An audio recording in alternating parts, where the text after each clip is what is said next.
অভয়নগরে Arafat Rahman cocoa স্মৃতি football tournament ২০২৫ এর final খেলা অনুষ্ঠিত হয়েছে। অভয়নগর ফুটবল একাডেমির আয়োজনে শুক্রবার বিকালে নোয়াপাড়া শঙ্কর পাশা সরকারি মাধ্যমিক বিদ্যালয় মাঠে ফাইনাল খেলাটি অনুষ্ঠিত হয়। এতে স্বাগতিক অভয়নগর ফুটবল একাডেমি ৪-২ গোলে ঝিনাইদহ ফুটবল ক্লাবকে হারিয়ে চ্যাম্পিয়ন হয়।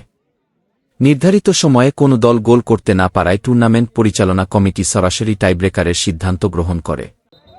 টাইব্রেকারে স্বাগতিক অভয়নগর ফুটবল একাডেমি ৪-২ গোলে ঝিনাইদহ ফুটবল ক্লাবকে হারিয়ে চ্যাম্পিয়ন হওয়ার গৌরব অর্জন। সেরা খেলোয়াড় হিসেবে পুরস্কার গ্রহণ করেন চ্যাম্পিয়ন দলের অধিনায়ক রনি।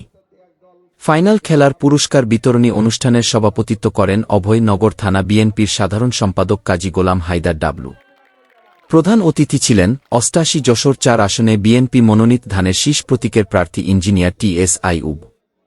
বিশেষ অতিথি ছিলেন নোয়াপাড়া সার ও কয়লা ব্যবসায়ী সমিতির সাধারণ সম্পাদক শাহ জালাল হোসেন, নোয়াপাড়া পৌর বিএনপি সিনিয়র সহসভাপতি মাহমুদ হাসান লিপু, সহসভাপতি শাহ মোহাম্মদ জুবায়ের, থানা বিএনপির যুগ্ম সম্পাদক শেখ আছাদুল্লাহ হাছাদ। এছাড়া অভয়নগর থানা, নোয়াপাড়া পৌর বিএনপি ও অঙ্গ সহযোগী সংগঠনের নেতৃবৃন্দ উপস্থিত ছিলেন।